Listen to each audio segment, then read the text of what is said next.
Hello, hello, and welcome to Citizen McCain. I am Miranda Wilkins. I'm still filling in for Megyn, who is out on maternity leave and taking the smart route, sitting this news cycle out once again because, gosh, don't we all wish we could kind of just take a time out?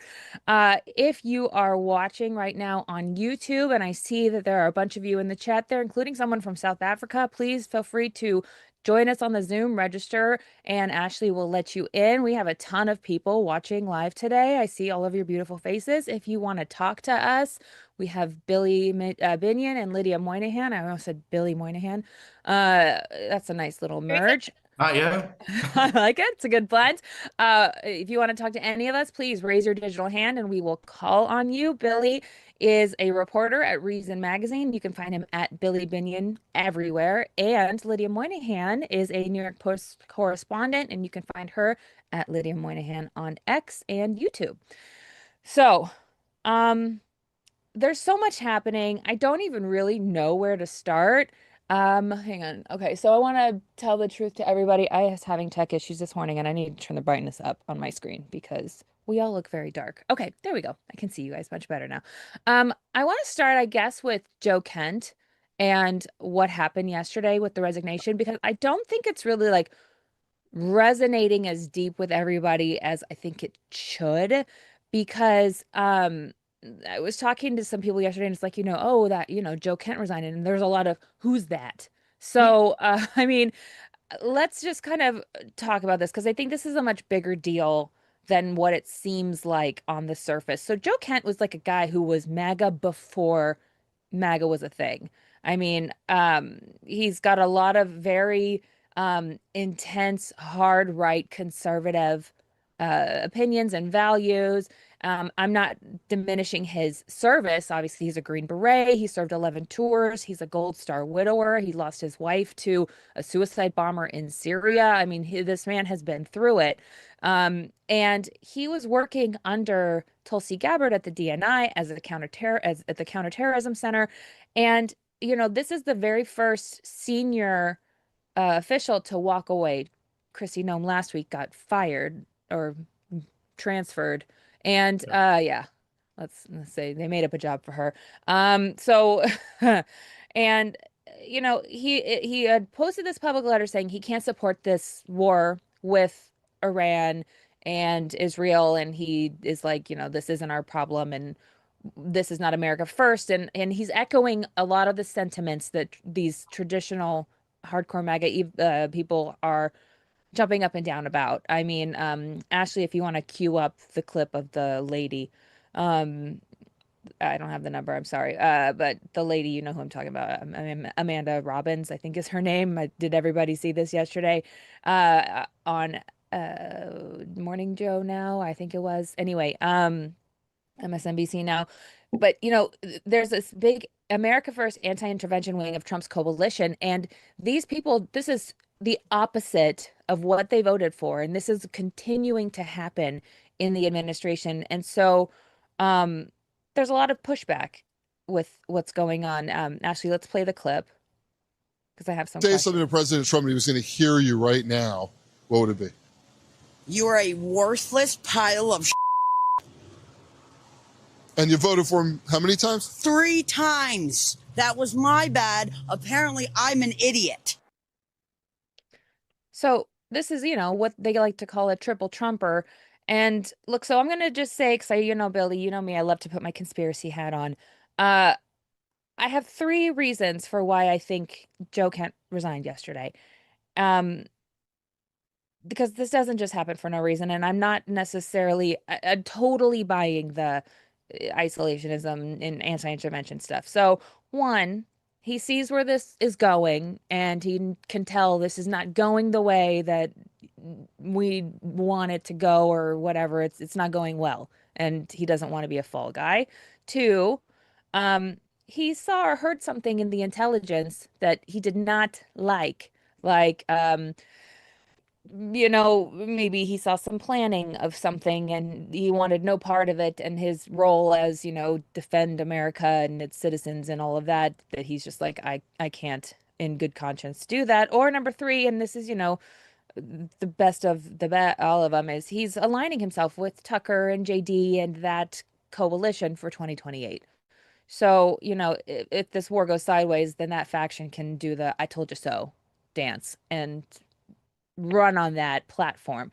So, Lydia, when you see a national security senior analyst resign very publicly, and then potentially head straight to a Tucker Carlson interview because that's where he's going next.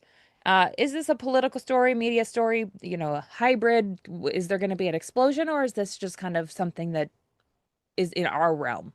Well, I have to address that clip you just played because I swear to God, every day, no matter what the story is, there is some clip of a triple Trumper, as you said, saying, I can't believe I voted for Trump.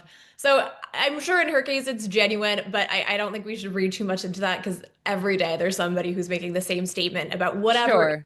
the news cycle that day. Look, I mean, on the face of it, you shouldn't serve for a president if you're not aligned with what they're doing. This did get it checked right before we went on. 90 million views on Twitter, which is pretty astonishing, that resignation letter. Obviously, the White House is noting that he didn't have access to the briefings. He wasn't part of the planning. He didn't have access to the intelligence, and he was a leaker. To me, this seems like somebody I've who heard that too. like a Yeah, registered from opportunist. And I also think this is a moment maybe for the Trump administration. They really leaned initially on folks who were super loyal to their agenda and to Trump himself, rather than people who maybe were the most qualified. And so I think in this case, he's much more concerned about the politics than anything else. And so to your point, he's saying there's some sort of political opportunity. I don't know if he's going to run for office, if he's going to try and get a plum job in a campaign. He's clearly has something up his sleeve. And so I think the fact that he was much more political than a technocrat is kind of a notch against him. And it's going to be, yeah, it's going to be interesting to see this circuit. He's on Tucker. I mean, I don't know what's next. Nick Fuentes. I will say as well, I appreciate, I mean, his tragic story of his wife dying, bravely serving the country. But he did blame it on Israel. And so I do think that was maybe another piece of this as well. He wasn't feeling welcome because he did have a pretty serious anti-Israel sentiment.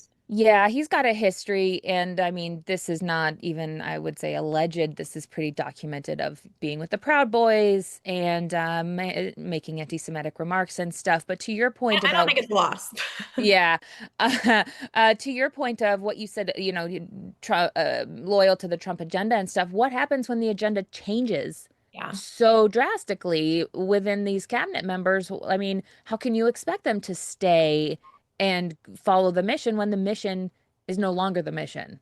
I would note too, I mean, I think this would be a much more significant conversation if we saw Tulsi Gabbard leaving or somebody Yes, of her yes. rank. Frankly, But I mean, he was her number one yeah, guy. the media So, loves any of these sort of detractors. And so they're amplifying this narrative, I think, in a way that makes sense because they often want to undermine what Trump is doing. So again, I think if it was Tulsi, that would be a lot more significant. And I will say, obviously, Marjorie Taylor Greene has been out there quite vocal about the fact that she feels she's been betrayed and the base has been betrayed. I think if you look at Trump's rhetoric, obviously he didn't want to get involved in more wars, but he also has never been shy about conflict. And he's also been very clear Iran can never have a nuclear weapon. He was talking about Kirk Island in the 80s. So mhm. this isn't completely out of left field. I mean, if you look at rhetoric that he's used on the campaign trail, this isn't necessarily a shock. And I do think there's a growing number of people who are trying to capitalize on this, like a Marjorie Taylor Greene or a Tucker Carlson. And now Joe Kent seems to be of that ilk as well. Okay, fair. Billy, I want to ask you, um,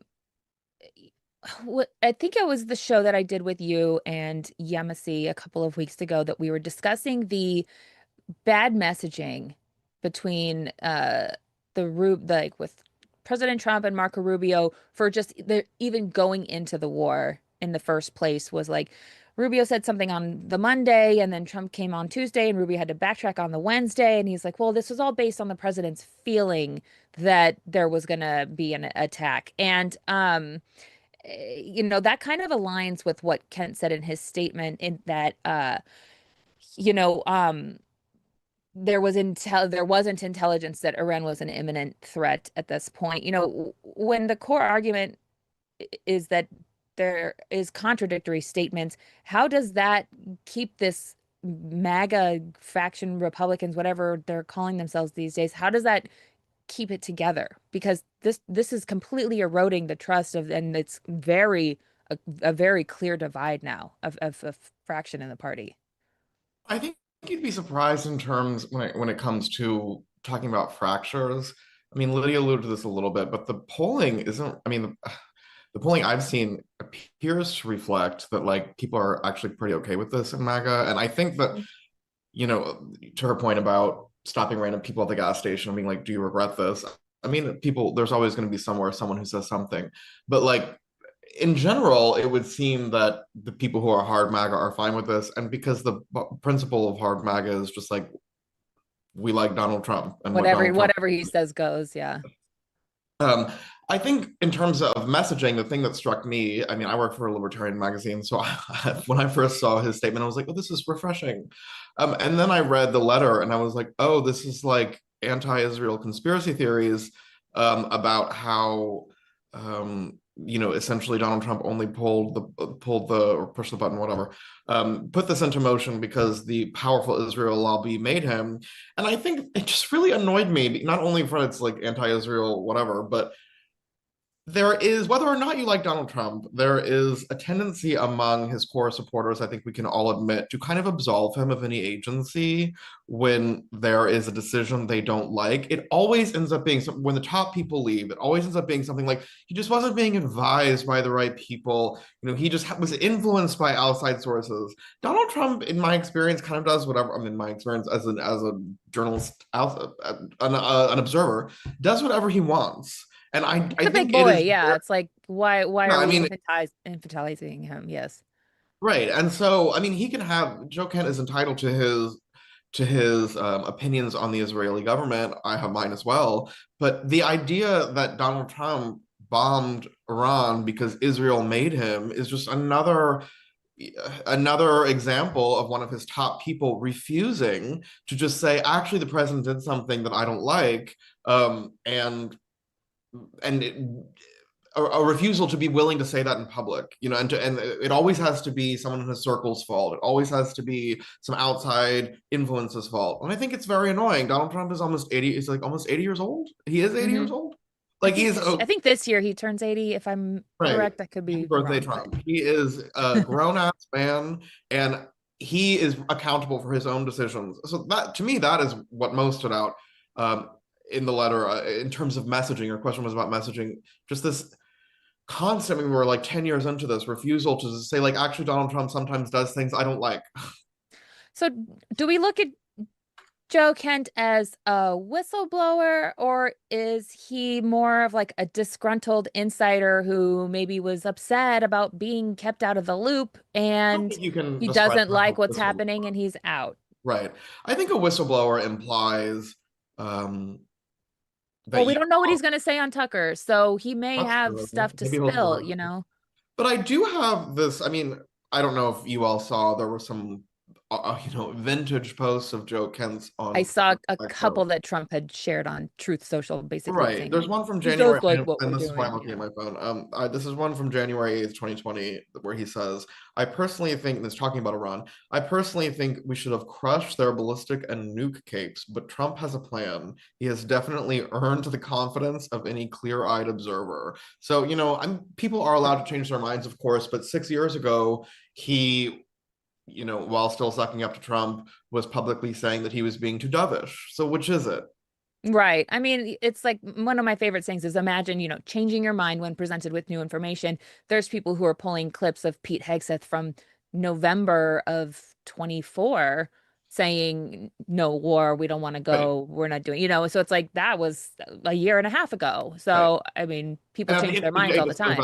I mean, the principle here is like, I like what Donald Trump does. You know, or I will, you know, in general, that is the principle that kind of guides MAGA. You know, you mentioned J.D. Vance in 2028, Joe Kent trying to align with him. I mean, J.D. Vance kind of just changes his mind to whatever Trump says, or, you know, his new Peter Thiel, I don't know that, I really don't know that it's going to be that big of a problem for that coalition in terms of political expediency. So do we think that this just kind of does its media cycle this week and it's a dead story, or do you think that there's going to be more here? I don't know that it's a dead story, but I just more so am saying I don't know that this is going to like rocket launch his career into, president of the United States or whatever. Well, or of trying for a VP or Secretary of State or something next time around. Lydia, what do you think? Yeah, I mean, we'll see. I think Billy makes a great point that very few people are brave enough to say, I don't like Trump. I think he's wrong. Even the people who now are sort of positioning themselves as opposed to Trump and opposed to the war are blaming it not on him, but on Israel or whoever the sort of fall guy is. And yeah, I wish if you're gonna have in that moment what you believe is your own moral clarity, then just say it like it is. Say, I think Trump's wrong, but don't try and hedge and say, oh, well, I think, he's misinformed or the people around him are pressuring him or whatever. It's silly. And I think it's kind of rare in politics to see that too. Normally you have somebody who really goes face to face and isn't afraid to call it out. And here it's a bizarre kind of couching. Also, I would note too, I think this sort of approach that people are taking to be a little less confrontational with Donald Trump, I don't think it's going to work.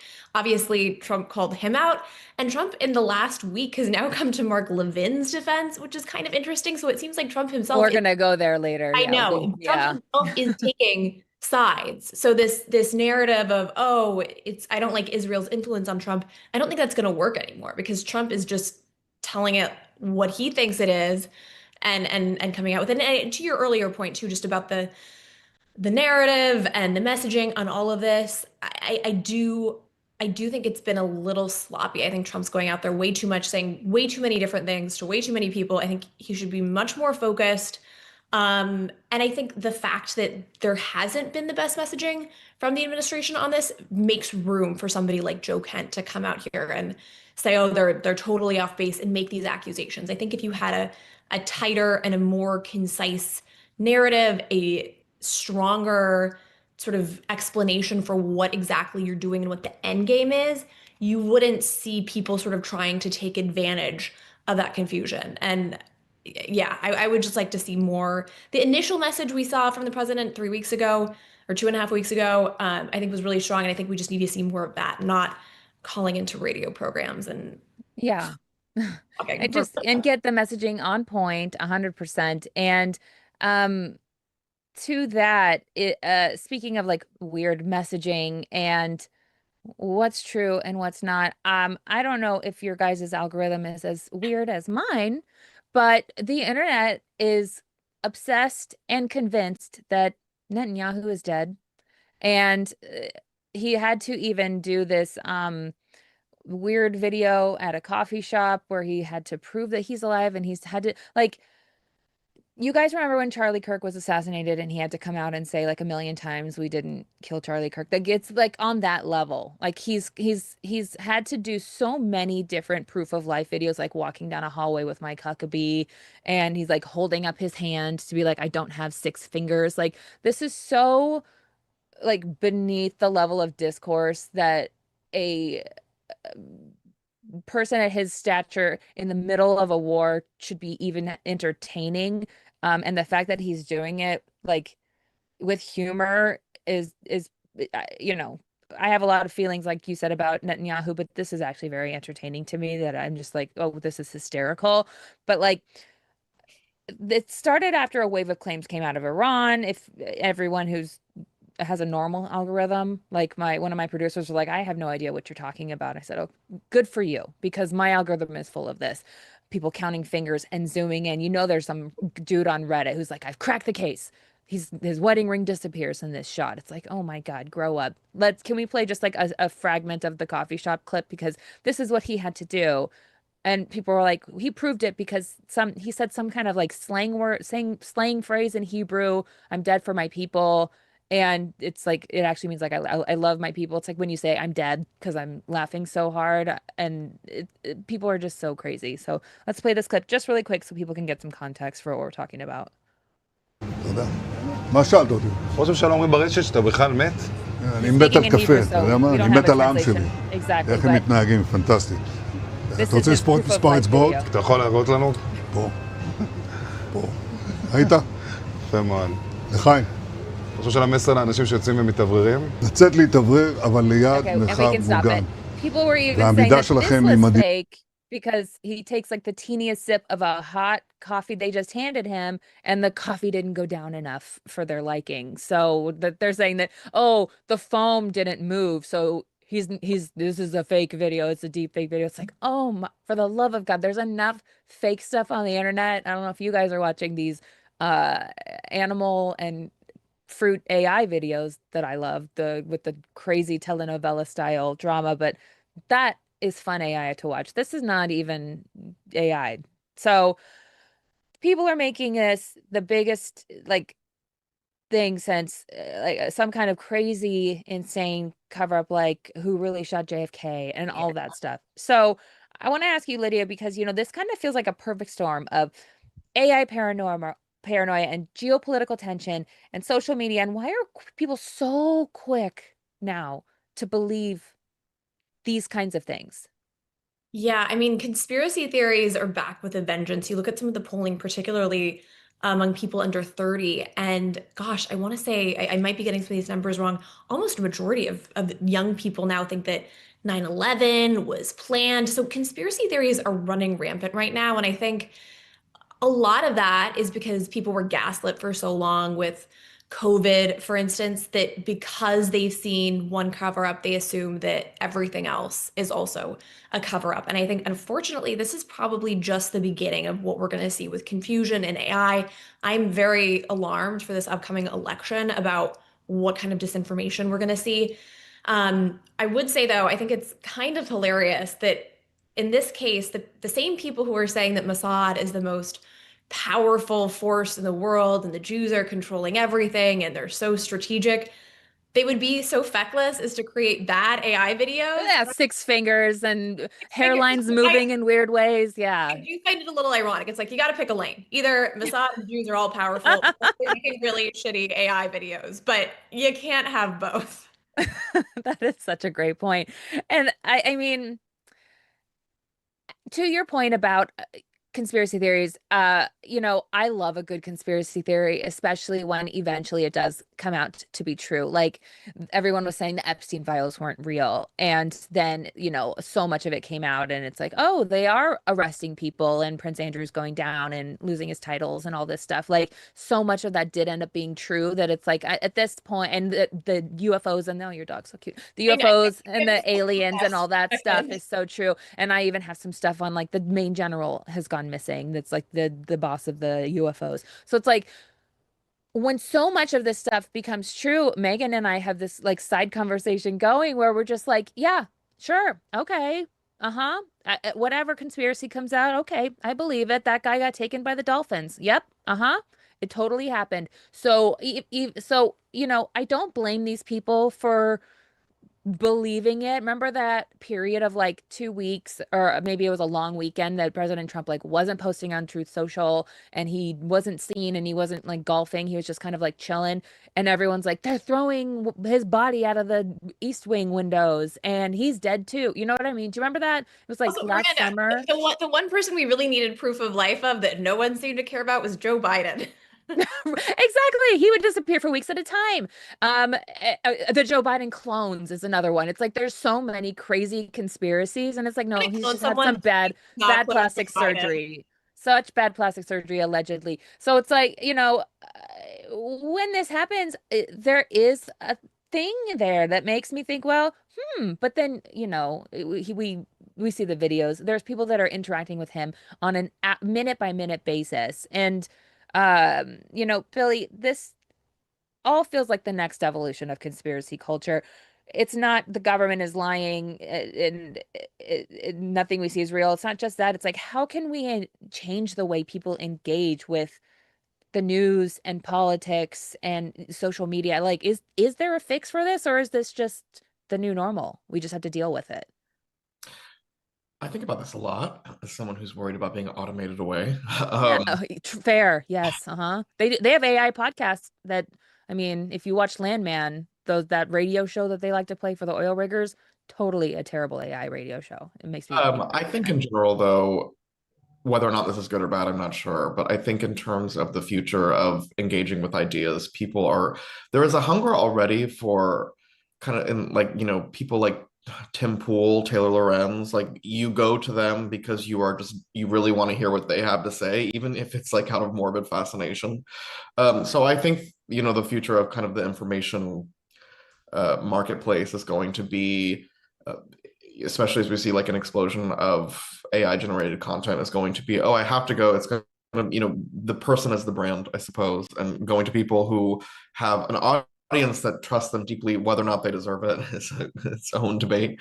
But it's also going to be interesting because all of us are old enough to have engaged, it's fascinating to think about, all of us are old enough to have engaged with a world without it. But like people like my niece who's 4, she will just always grow up in an information marketplace that is heavily AI generated. It's just going to be normal to her. People in our industry are so shocked and appalled when they find out like, oh, this article was written by AI. I don't really know that like our grandchildren are going to care that much because Yeah. it will just be what they lived with. You know what I mean? So that's something to think about, something I think about. My 9-year-old daughter, I have 2 kids. I have a 9-year-old and a 5-year-old. And I work really hard at showing them content that is real and then clearly AI. And I show them how and why and how to be very discerning when they're watching and consuming things. And I banned them from YouTube and YouTube Kids altogether just because it's so bad for their brains. And they've gotten so much better. Our braids too, yeah. But we love our YouTube. Yeah, don't ban us from YouTube. It's so great. But my now 9-year-old, everything is AI. Everything. I showed her some video from the 90s. She goes, "Oh, that's AI," just because it looked weird to her because of the quality of the filming. So I mean, not great because I want her to know, things from history that really did happen. These are videos. This all exists in the context of which we are living. But you know, there's gonna have to be a time, like I learned typing in high school. There was typing classes. They're gonna have to teach at some point. There's curriculum is gonna have to include media literacy, in a way that teaches learning the difference between AI, how to use it productively, in the same way that when we were growing up, had to learn the Dewey Decimal System and how to use the library. I think ironically, though, probably the people who need it the most are the boomers. Totally. I think young kids are going to be a lot more savvy with navigating this and being skeptical. And I think it's frankly the people who didn't grow up with it who are going to be taken in. We already saw this, of course, in 2016. And I think they're the demographic I'm most worried about. Yeah. Well, I also will say the ones on Facebook, like still. AI keeps getting so much better. So like you're saying to your daughters, recognize the difference between A and B. I actually think, I mean, this came out in 2022. It's just 2026. Like I can't imagine like when we're all dead, what it's going to look like. I mean, it's hard for me to wrap my head around, but I think it'll be indistinguishable at some point. Totally. Oh boy. Yeah, there is no getting around it. It's just one of those things I can't. It's all consuming at this point. And yeah. And I do take comfort in the fact though that like be nice to us. Yeah, be nice to us. Yeah, the robot overlords. We like you for a lot of things. So just don't take our jabs, and yeah, and don't. I take comfort in the fact though that humans enjoy engaging with other humans. I don't think that's going to change. And the fact that AI always just like cheerleads you. I like pushback. And Totally. so I don't like you're totally right. You should for sure serve your kids, donuts for dinner every night. They're going to love that. It's like, I hate AIs when it does that. It's like, oh, give me a break. But I'm a Scorpio. I need someone who's going to argue with me for, shits and giggles. Okay. So, I kind of want to get into I know a lot of people think that this is gross, but I actually really found it very funny and entertaining, the Megyn Kelly Mark Levin exchange, because it's so stupid. It is like the stupidest thing in the entire world and infantile. And can we okay. This is so chaotic. And we all know that the conservative podcasting world is just like imploding with Candace in one corner, with, I Tucker don't think you Carlson. can call her conservative. I don't know what I don't know what she is. Yeah, conspiracy crazy. And they're already coming for us and Megyn and whatever with what looked like to me fake text messages, especially considering we I think had. that's totally fake. It doesn't look real, right? Anybody who has seen a text Also, message those on are an the iPhone, easiest things to fake, right? you change a picture and you send a text message. You Right. could have had her husband text her with this. Okay. Anyway, and considering that we had, I hope I'm not speaking out of turn and whatever, but we had booked a sit down in Phoenix with them to go do an interview 2 weeks after he was assassinated, that ended up obviously not happening. So I don't think that that's how he felt about her, because they don't do a lot of that. I also just don't think he spoke Together. that way. Yeah, I mean, she shared a lot of private text messages that didn't sound the way he spoke. So people talk differently in text messages between their friends. I'm not going to assume their relationship, but again, I don't believe that text message was real at all. Even the text font looked weird to me. It doesn't even look like it was a fake text, like, Billy, text me this and I'm going to change your contact name just so we can frame Megyn for some weird reason. Anyway, she can give her thoughts on that when she gets back if she wants to. But I digress. Over the weekend, things escalated in this really weird feud between Megyn Kelly and Mark Levin, who have been fighting about Israel. Of course, of all things, that's what everyone wants to fight about now, is just, however you feel about Israel and the Jewish people and American Jewish people and whatever. And so Mark Levin called Megyn Kelly evil and diabolical after she shared a post about a terror suspect with, I think it was with the Michigan synagogue. I try not to follow them too closely because they're both insane lunatics, but it went fully off the rails after Megyn Kelly shared this tweet. If we can show the tweet, please. Sorry, I know you probably had the video queued up, but I want to show the tweet first. I tweeted. No. Sorry, I want to show the tweet first. Okay. So okay. Well, the full, okay. Anyway, I wanted the full page, but that's okay. So in this full page, it was like Mark Levin called her evil and diabolical. Megyn Kelly wrote back, "Sorry about your micro penis." And then this guy had responded at Grok, "Is this true about Mark Levin?" Because everyone has to ask Grok about everything. And I just thought that was really funny. So, Megyn Kelly, she went there. She's like, "Sorry about your micro penis," which, ew, and why? And I love sorry. She's like, "Sorry about your situation and don't drag me into your drama." But then she doubled down on her show. I think it was on Monday, and we can play that clip. She's on vacation with her family, was going to take this week off, and decided not to because she had to just unload this information. Go ahead. I tweeted at Mark Levin this weekend something to the effect of, "I'm very sorry about his micro penis," which I really enjoyed. I mean, I thankfully have never had to look at it firsthand, but you can just tell. No one's that angry and misogynistic, because there's been lots of misogyny in his tweets about me, like all the time. Who doesn't have that problem? And really, we should be feeling sorry for Mark Levin. We should be comforting him, because that's got to be really tough. You got to go out on the air and try to act like you're a big swinging. And as you know, the only people who act like they have the big swinging are the ones that don't. I'm so glad we've elevated the discourse. What? I mean, what are we even watching, guys? Like, what? So, this isn't even a policy disagreement anymore. This is literally a pissing contest between two of the top voices in media, for better or worse. And we've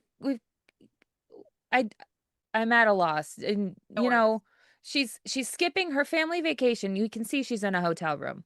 Her kids are probably like, "Mom, what the fuck?" Like, that's what I would be doing. I mean, what? So, Billy, what is the deal? Why are we watching the real-time fragmentation of the right-wing media landscape, because underneath all the insults and the chaos, there is a real policy divide here on, foreign policy in Israel. And how significant is this, split?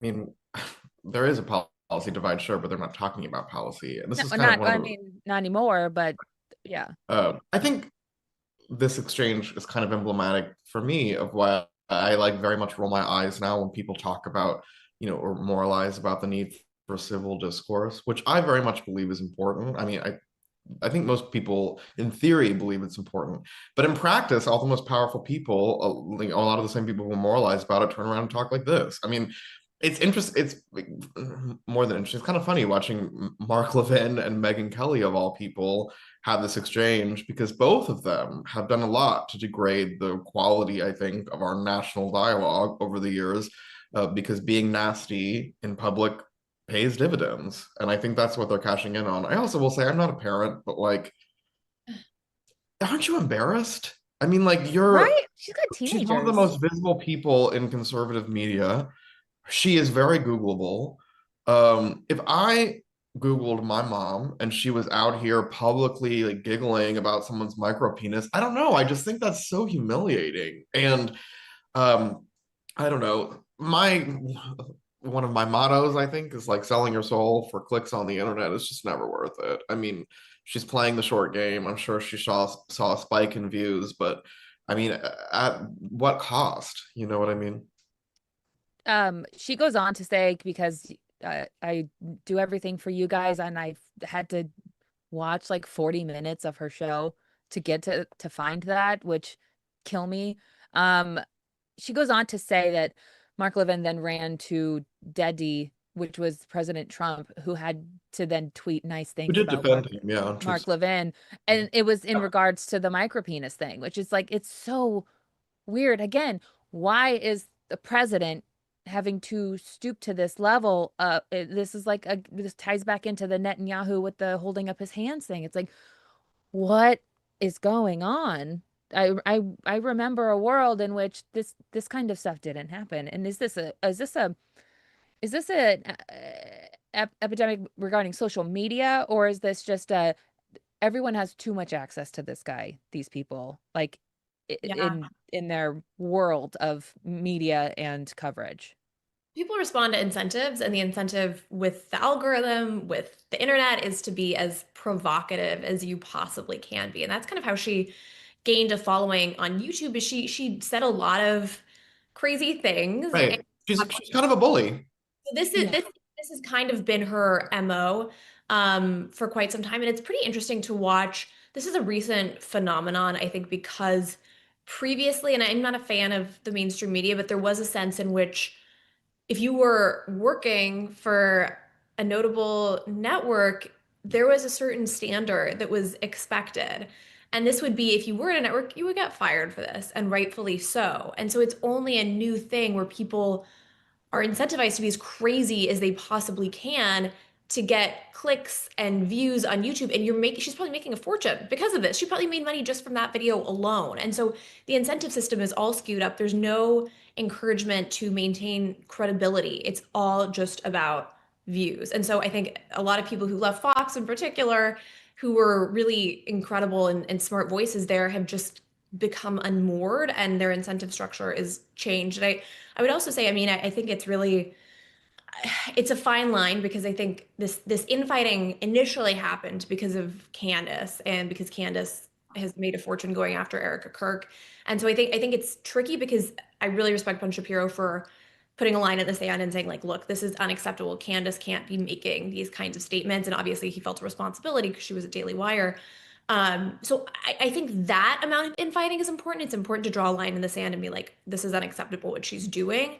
But now it's reached a level where if you listen to some of the programming, they're spending more time talking about other podcast hosts than they are about the issues. And it's really unfortunate, because we have this America Act, we have war, we have all of these things that are going on that I think those people have a responsibility to educate their listeners and their viewers about. And of course, that's why most people initially tune in, is because they want to be informed on those issues. And so it's really a tragedy that they're just totally sacrificing their platform that they should be using to share news and information, and they're just using it for their own narcissistic gain.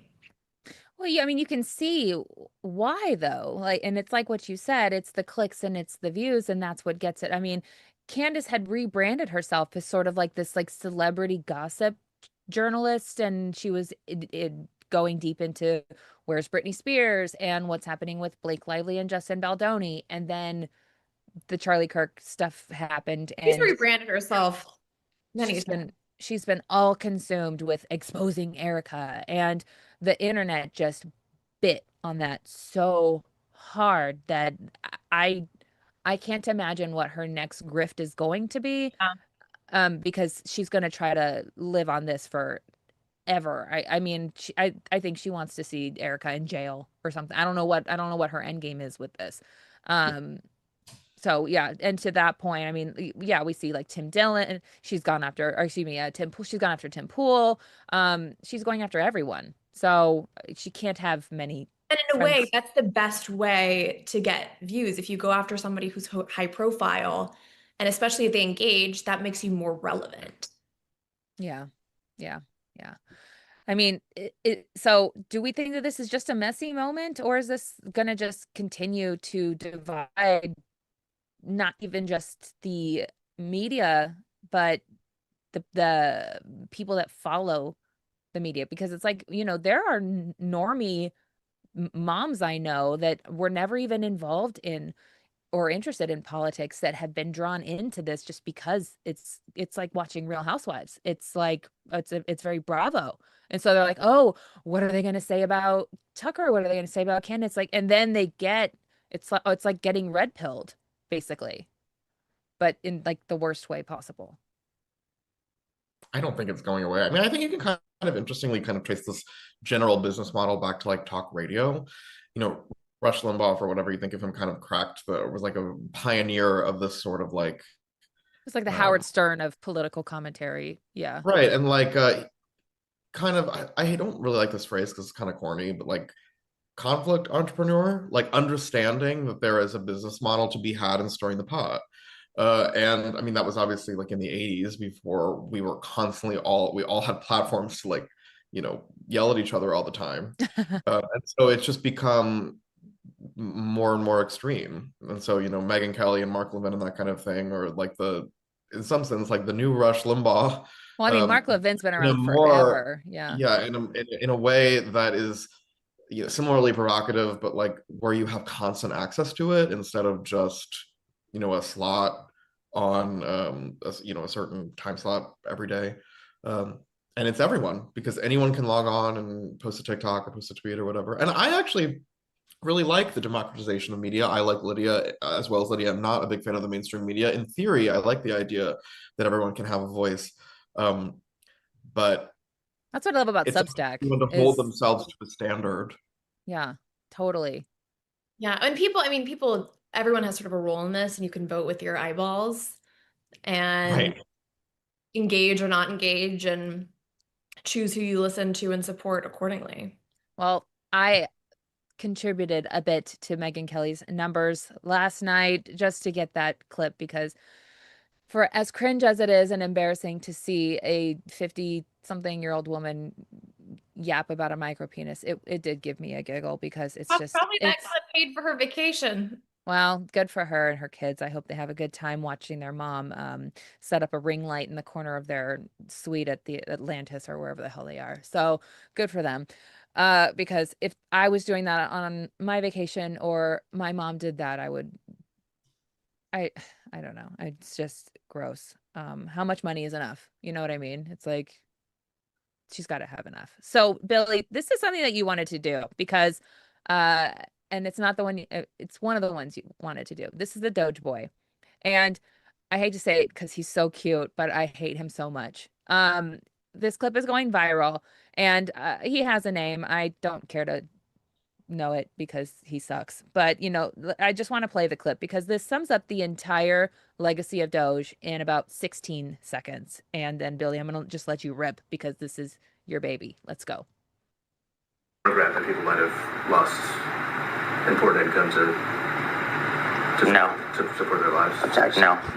I think it was more important to reduce the federal deficit from $2 trillion to close to zero. Right. Did you reduce the federal deficit? No, we didn't. Oh, that's I Doge. don't mean to laugh, but he's such a douche. Like, no. And then on top of that, we'll get into it in a second, but there's also this whistleblower who came out and said that at DOGE, they had all kinds of sensitive Social Security information that they were stealing from the computers on thumb drives and sneaking out of the building before the department dissolved. So there's also that. So, and which is exactly what everybody said was going to happen with DOGE, is that they were not going to do anything about the deficit and they were going to steal all of our data. And that's exactly what happened. So, Right. go So, on. I mean, I come at this issue, I guess, in sort of a unique place in that I wanted Doge to succeed. You know, I know this was a very kind of obviously controversial agency and idea, but I don't actually think it's all that partisan to be able to say that we spend way too much money because Totally. our national debt is like 36 trillion. Our deficit alone is 2 trillion, which the deficit means, you know, the gap between what we're spending and what we're bringing in. That's just on a yearly basis. It's insane. You know, and the government is not a jobs program. So I was not at all opposed to the idea that certain grants, this is for people who aren't aware, this was a deposition this guy had to do. He was in charge of eliminating certain grants. Obviously, DOGE led the way in also eliminating a bunch of bureaucrats and staff positions, that sort of thing, which I was not opposed to. I think the thing that's just so ridiculous, though, is that they didn't achieve any sort of cost savings. So what you have as a result is a less efficient government for the same price because you have fewer people doing the same thing with the same regulatory bloat because Congress hasn't actually fixed any of that. So the American people didn't save any money, but have a government that's run slower and even more poorly. Yeah, worse. You know, I just think it's just kind of a joke. And it's also, it's a reminder that in order to fix our spending problem, you have to actually do politically unpopular reforms, like reforming things like defense spending, Medicare and Medicaid, Social Security, the drivers of our spending that are causing our debt and deficit to explode, or you have to raise taxes. You have to do something. And Congress seems wholly uninterested. You know, Republicans and Democrats, it used to be Republicans, at least some of them, who are willing to say, okay, you have to look at Social Security, you have to look at Medicare, you have to look at Medicaid. No one will do that anymore. Even Mike Lee is saying, you know, you can't touch it.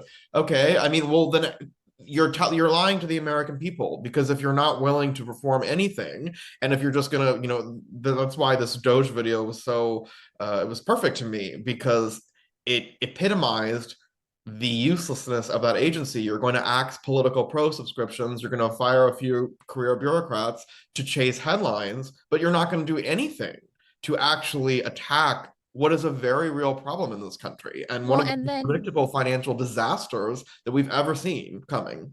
And blanket fire a ton of people who were actually like very necessary workers and then have to sheepishly bring them back in a week or two later. It was just Right. And that's kind of what I'm getting at with the government runs on a regulatory framework. And so, you know, if you fire a bunch of people before you reform the regulatory framework, you have fewer people who are by law having to uphold the same framework, which is very, you know, full of red tape.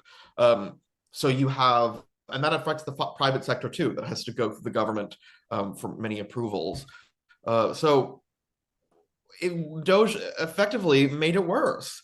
Yeah. And, you know, also there is the question of data. So there is you know, what started with a very necessary and, you know, worthwhile idea was a complete faceplant. And I wish more people on the right were willing to admit that, because it is a problem that does need addressing. Lydia, you look like you wanted. I have a different view here. I think I wish DOGE had done more, but prima facie, I think everything that they cut, I'm in favor of. I don't want my tax dollars, even if it's pennies compared to what we're spending on entitlements, I still don't want my tax dollars going to Sesame Street in Iraq. Like, I think it's representative of how the government treats our money, the taxpayer money, as funny money and just spends it any which way. And so I think this was actually, even though, again, the vast majority of our money goes to entitlements, and defense and whatnot. I think it was important for them to do to sort of shift the culture in the government in a way and say like, okay, yeah, I know we used to do this. This is not going to be acceptable anymore. And so I think it was more cultural, obviously, than fiscal. But I don't want my tax dollars going to the things that DOGE cut. Like I'm not on board with that. And so I I'd like to see more, disagree with you. and I'd like you know, some of more the courage grants, cutting. he goes on to say, sorry, I didn't mean to interrupt you. No, you're fine. No, I would, again, I'd like to see more, but I don't have any issues with cutting what I think were largely ridiculous and absurd wastes of money. I don't disagree. Like one of the things he says later in his deposition, they were grilling him about individual grants, and one of them was about, you know, feminist and queer insights into prison abolition. I too do not want my taxpayer dollars going to that. I think it's silly. I just think I disagree at the root that the culture has been changed. I don't think it has, and I think part of the problem was that I think it was a wake up, and again, it didn't go far enough. But I think it was symbolic in that when you're stepping into an administration, something like that, again, even though it's symbolic, makes people think a little bit more about how they're spending money. And again, yeah, I don't think it went far I enough. hope that's true. I think part of the issue, though, is there was an over-promising. So, you know, when Elon Musk got in, he said, we are going to slash at least $1 trillion, and we got zero, and we got a less efficient government for it, that same price, which to me is the worst of both worlds. I don't have a problem. As I said, the federal government is not a jobs program. We don't need to be paying people to push around papers that don't need to be paid. Actually eliminated federal jobs. So he's shrunk the federal workforce, which I think he's really the first Republican to Republican or Democrat to do that pretty much ever. Yes, but I think if we can agree on anything, it is that Congress needs to get off its behind and, you know, stop being just I feel like Congress now is like performance art. They don't do anything. It's political theater, and they're constantly blaming, you know, talk about, you know, what we talked about in the beginning of this episode. They're constantly shifting the blame to other actors. The Supreme Court, the executive branch, whatever. It's like, okay, actually the founders envisioned the EU would do most of the work, so do something. You're hosting dog parades. It's again. Weeks ago, people. I think we should pay for dog parades. I like that. That is something I can support, as long as it's a morale booster. Yes. Speaking of performance art, because we are almost out of time, and I have something very, very, very important to talk about with you guys, especially you, Billy, because this affects you very deeply, is Timothée Chalamet and his comments about the opera and the arts. And this is very geopolitically intense because it's very divisive. Now, I know that this sounds silly because it's, you know, it feels like a lot of people are just like making offhanded jokes on social media, but there's people on TikTok that like are calling him a racist and a misogynist and basically like are off with his head, which is crazy, because if you actually watched more than the 15-second clip that he said to Matthew McConaughey, it was basically like saying he doesn't want to like shake his shit for streamers, begging people to watch his movies. And it wasn't even really commentary on, you know, ballet and opera being unpopular. But, you know, we can play the clip so that we can have context for the, you know, person who hasn't seen this yet. I don't want to be working in ballet or opera or, you know, things where it's like, hey, keep this thing alive, even though no one cares about this anymore. All respect to the ballet and opera people out there. I just lost 14 cents in viewership, but damn, I just took shots for no reason. That's not a shot. I hear what you're saying. Yeah. So, sorry. So I live in LA. All of my family works in the film and TV industry. And friends and family, I have people who I know who haven't worked in years because of the COVID shutdowns and then the writer strike and all the other different strikes. And the jobs that have come back have been so limited. Thankfully, my husband has been able to continue working. He hasn't missed work at all. But I know people who haven't worked in 4 years. And they've, or have picked up random gigs here and there for a couple of weeks. So what I think he's trying to say is like, the film industry is dying and we're all beholden to, these streaming services. The studio industry is dying. And, I think these comments were taken wrong. But Billy, you have a very personal experience with what he's talking about. which is very, good timing and unique and special. And I hope your voice is warmed up because I want you to sing, but I'm not going to ask you to sing. So please, Yes. what is your feeling about what he said? Yes, my first career, I worked at an opera company in their ensemble out of college, and that was kind of like my lifelong dream. I wanted to be in the performing arts. I love the classical arts. I love opera. I love symphonic music. I love it all. But I wrote a piece for the Free Press about how everything he said was totally correct. And the reason why, and I can speak from experience, because the second show I did, this was like 12 years ago, but my check started bouncing from my employer, and it is no mystery why they were bouncing, and it's because they had literally $0 in the bank. And this is a company that was opera companies are in 4 tiers, A, B, C, D, based on budget. This was a B company, so it wasn't like, you can expect maybe checks to bounce if it's like an upstart, a startup company, something totally new looking for funding. But this was a company that celebrated its 40th anniversary when I was still working there. And the lead singer in that checks bouncing production of The Magic Flute ended up going on to become an international star. She had won the Met National Council auditions, which is like Opera World's American Idol. And I say that because it is a real, it reflects how even the most established companies in opera, and ballet is somewhat similar,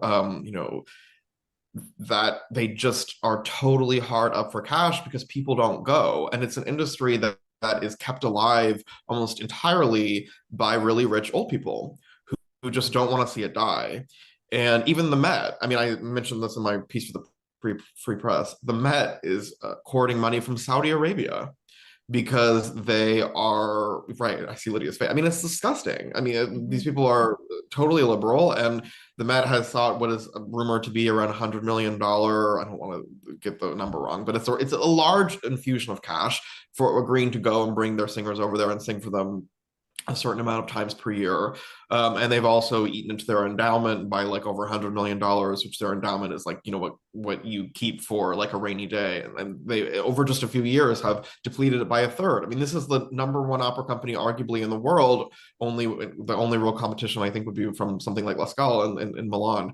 But that is all to say that maybe Timothée Chalamet's phrasing was glib and flippant, but at its core, I wish opera companies, it attracted an international response from opera companies all across the world who were just furious, and onlookers who were also furious. And I wish these people would spend less time, complaining about an actor's comments and more time trying to figure out why he's correct, because he is objectively correct. The idea that opera is dying in this country is so intuitive and unimpeachable a point that we all just know it's true. It's the idea that caused an international furor. We all know that's true. Who here goes to the opera? I'm probably the only one.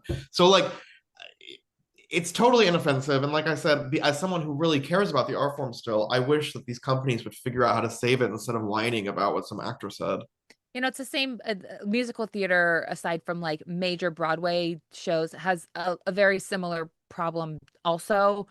Lydia, is this, from a business perspective, you're, very on the nose with all this stuff. Is this a supply and demand problem, like Billy is saying? Like, if people wanted opera and ballet more, would they be thriving? Do we need, another Black Swan movie to come out? Yeah, it's funny. Live events do really well. So theoretically, it is the kind of thing that should attract interest, but it's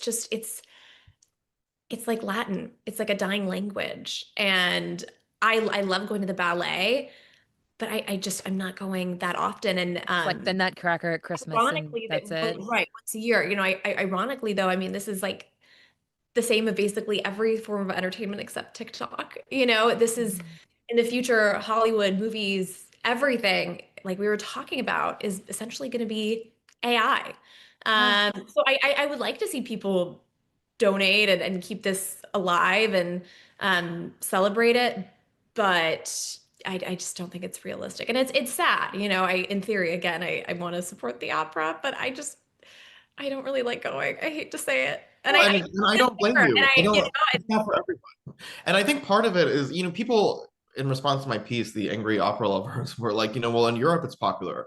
In Europe, the government plays essentially a similar role that old rich people do in the United States. The government subsidizes opera in Europe. I don't know if you can really call it a swimming success if the government is paying to keep these companies afloat. You know, opera is more of it's more intrinsic to the culture there. You know, I think the reason I love opera is because I was introduced to it as like a very young person. And so but someone who it's rare, I think, that you meet like a 45-year-old who's like, I went to the opera for the first time and I loved it. I mean, it's the kind of thing that it is you fall in love with it if it was a part of your childhood. Yeah. And it's not really a thing in the United States for parents to be blasting opera in the house or something. So yeah, I don't think it's offensive for him to acknowledge that it has lost mass public appeal, and as an actor that he doesn't want to see his livelihood go the same way. It's totally non-controversial to me. Yeah, I'm taking my family, my kids, to go see the Beetlejuice musical this weekend at the Pantages. Hopefully Lauren will not be there. I love musical theater. And like you said, you got introduced to it as a kid. My family has always gone. We've always had season tickets to all the shows. So I'm thrilled to start that tradition with my kids because again, it's a dying art form that I don't want to see lose out. I mean, I'm excited to see a new musical I've never seen before, but it's like, I also want to take them to see The King and I and all the classics that they don't show anymore because everyone wants to see the Michael Jackson one or Hamilton or whatever you have that's new. And, as much as I appreciate new shows, I want to see the classics as well. So, I just kind of want to end on something that's, kind of light and fun and crazy because we were talking earlier about the algorithm and how crazy it can get. And I don't know about you guys, my algorithm is insane. It's full of conspiracy theories and just like the weirdest shit you've ever seen. Like last Friday was the 40th anniversary of, or maybe not the 40th, 30th anniversary of the Phoenix lights. If you know what that is, the UFO that was spotted, like literally the V-shaped lights, like Megyn's mom actually saw it with her own eyes. So I believe it 100%. If Cindy saw it, that's real. But it's like, there's all these Bigfoot sightings in Ohio. And Ashley pulled a clip from TikTok that someone was able to get. I think it was like a 6 or 8 big feet, I don't know what the plural would be, sightings in Ohio days before that giant meteor fell. And the theory is that that it's like a family of Bigfoot family moving because they knew that that it was going to fall and they were getting out of the way. They were moving to safety. So the Bigfoot sightings, the guy who was kidnapped by the dolphin named Gerald and taken under, this is a Florida man story, so take that for what you will, but he was kidnapped by a dolphin and given an air bubble in which to breathe. If you've ever seen Futurama, that's like they do that there in that show, to help them build, and he was like worked as a construction worker to help them build this like underground city. That is one of the stories that is in my algorithm this week. And, General McCausland, I think I'm saying his name that way. I'm not sure, but he's like the top military figure and he's just missing. And no one knows where he is. And that's not even like a big major news story. And that should be, New York Post covered it, but I mean, that should be everywhere that this like military general has gone missing. And not only that, but he's like the guy in charge of all the UFOs and alien stuff. So at a certain point we have to ask, like, are we okay? Because I feel like everything is unhinged and nobody's talking about it. And, especially with Bigfoot being back, like that, Megyn and I would do a whole hour on that with Bigfoot experts. So, I mean, is your algorithm weird or is it just me? Because I feel like I'm not okay with this and there's just a lot going on.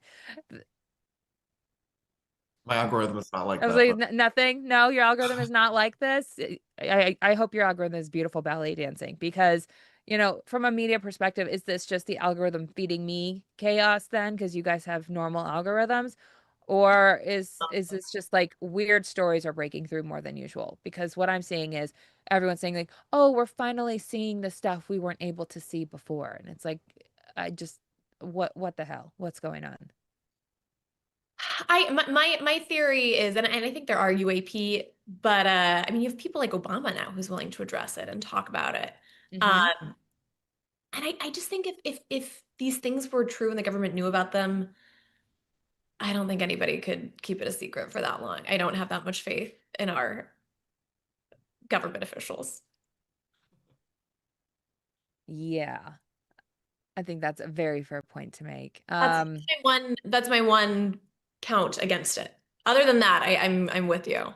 Do we think that this is just chaos posting? Like it's just Bigfoot, dolphins, missing general, UFO guy got, like, all of this stuff is just crazy happening. So it's like, look over here so we don't see this over there.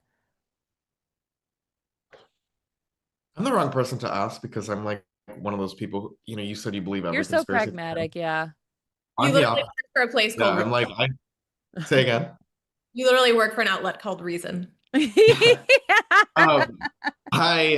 have a friend who is like similar in that she never met a conspiracy theory she didn't like, where I'm the opposite, where I'm like, every conspiracy theory is wrong and silly, and I don't believe it. So, I mean, I'm probably... Eight big feet were seen migrating by like a bunch of people, and they got a video. Ashley, play the video, please. They got video of it, and it's like, this is a real, and these are not like just big, hairy, ugly people. These are wild creatures. What is that? What is that in Ohio? What is that? We don't have wild orangutan, gorillas, whatever in Ohio. Come on. Does look like a monkey. No, they're going to show a close up still of his face. Hang on a second. Look at that. That's like a... Is that not like a monkey? That is in Ohio. 8 of them wild monkeys in Ohio. Come on. Next week, you have on like a zoologist or something. 8 feet tall. Come on. Making way for the meteor that cratered Ohio. Come on, Billy. I'm gonna make a believer out of you someday. Well, I'm gonna be the first one kidnapped by aliens. You know it. You know what though? If they did, I would believe you. I would believe you 100% because I know you would not make it up, or you'd be having some sort of like. They send me back real quick. They'd be like, "He is so annoying. He won't." Just sing for them. They might keep you. That would be. All right. Well, on that note, thank you guys so much for joining me. I'm trying to find your closers. Okay, so thank you guys for coming on and humoring me today with all my crazy. I'm Miranda Wilkins. I'm filling in for Megyn McCain, who smart sitting this cycle out and enjoying her sweet little baby Ransom, who again is just like the cutest little thing you could ever imagine. And no, we will not be showing you pictures because we're not doing that anymore. So if you want to follow us, it's at Citizen McCain on Instagram and TikTok, and at Citizen McCain YouTube on YouTube. And so thank you for watching. We will see you next week, and Megyn is back soon. Please stay tuned. Bye-bye.